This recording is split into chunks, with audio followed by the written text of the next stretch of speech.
The climate data is in now for 2016, and it confirms that it is the 19th year in a row in which there was no significant global warming. Temperatures are essentially the same now as they were in 1998. At the beginning of the year, it looked like they were going to be materially hotter because there was an El Nino on the West Coast. But it turned out that after the El Nino, temperatures plunged dramatically and offset the higher temperatures then. Temperatures in the Arctic ice cap are constant at 20 degrees below 0 centigrade. And there is no significant shrinkage of the ice cap taking place. What's going on here? Well, until 1997, there was significant global warming. Temperatures rose, and when Al Gore was issuing his prophecies and writing his book and winning the Nobel Prize, there seemed to be a real threat emerging from global warming and climate change. But part of that was based not on actual data, but on predictions of what would happen in the future. And the key scientific mistake was that the climate scientists predicting disaster said that water vapor itself would become a greenhouse gas. In other words, you put carbon in the atmosphere and all that stuff, and that blocks the sun's rays and traps heat in the earth and causes temperatures to rise and all of that. But that in addition, the rising temperatures would in effect boil water and cause more water vapor, and that the water vapor itself would be a greenhouse gas. So the one would cause the other in a never-ending cycle. But it didn't happen. The data of the last 19 years is flat.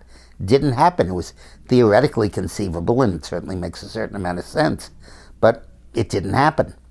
So it's very important for us to understand that while who knows what the future will bring, there is no evidence now of significant global warming.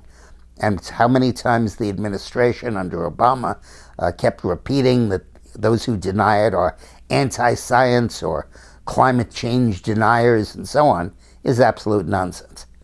Now, why is the left pushing it this much?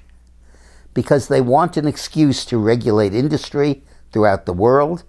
They want an excuse for global planning and, in effect, for socialism.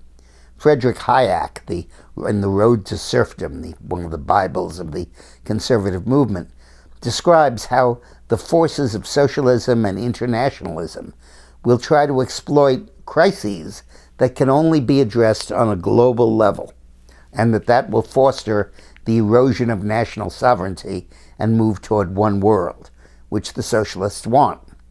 But they couldn't pull it off without the cooperation of the less developed countries, the third world. What's in it for them?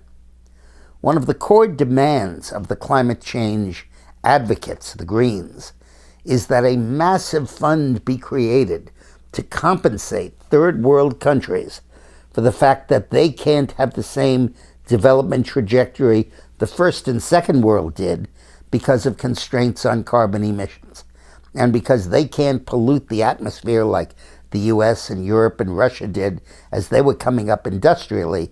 They're entitled to compensation. And this compensation goes right into the pockets of third world dictators and their Swiss bank accounts.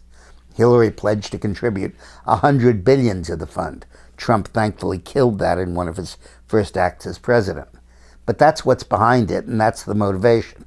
So circulate this one around, okay? So we can get the truth out. Thanks for watching.